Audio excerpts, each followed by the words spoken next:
Portfolio Manager Jim Cramer making several changes in the past week to Action Alerts Plus. Yes. Jim, let's get right to Starwood Hotels. This is a new position for you. So what did you see in that? There's some urgency to this one, frankly, Rhonda.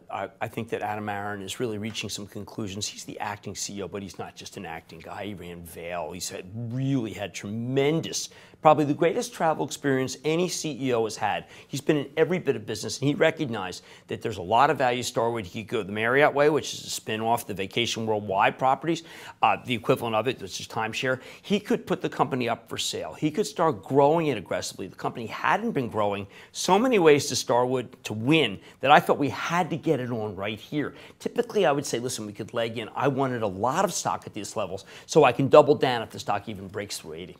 How about Lululemon? You changed your position on this one here. You know, look, Lulu is starting to do better, but the problem with Lulu is that I think that it got loved again. It's like Panera. When we saw Panera begin to get too loved and Lulu begin to get too loved, we get nervous because these are companies that frankly have a checkered history of operations. You want to get in them when people don't like them and you want to get out of them when people love them. What if the stock hits a lower level? We would go back to Lulu, but we want to be sure. They have a new CFO. I really like the way he tells the story. They also do better if the Canadian dollar is stronger because it is a Canadian company.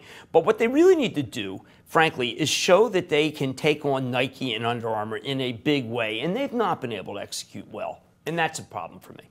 Jim, you also sold shares of 21st Century Fox. Worried about guidance going forward? We lightened up. Now, I mean, we lightened up, and then we got a little bit lucky because it turns out that the Value Act is in there. When I go around talking about what Value Act can do, they want to put a little pressure on it, but ultimately we just felt we were too big given the fact that they did not report as good a number as CBS, as ABC, or NBC, ABC, Verizon, Disney, NBC, Verizon, in another company. I work for a Comcast. So in that sense, it was disappointing. The longer-term story remains really good because it's a European story, hurt by a strong dollar, and an Indian story, just on fire. So we've sold what we have to sell, and we can hold it for it goes higher, going higher. You also picked up shares of EOG Resources, the stock David Einhorn loves to hate. Yeah, I mean, different view. Look, one of the things, EOG is exactly where it was when oil was down $10 from here, and I think EOG is totally reflecting the fact that Einhorn's got a big mouth. Now, I went up against Einhorn in Green Mountain Coffee. I didn't mean to go up against him. He attacked me ad hominem at a presentation he made.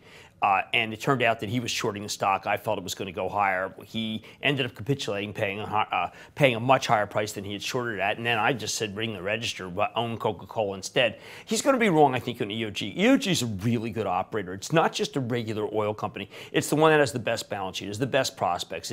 It has the best drilling costs. Unlike everybody else, and its drilling costs are better than it was. I mean, remarkably better than it was even 2 years ago. What I like about EOG best is they shut in their oil rather than have to spend sell oil at very low prices. They shut it in because their balance sheet isn't stretched at all. I think he just didn't do his homework. I felt that way about Green Mountain. I feel that way now. He loves to hear himself think, okay? Tells the story loud and long, and I'm a little tired of it. Jim Cramer, we're never tired of you. Thank you. You. I'm Rhonda Schaffler for The Street.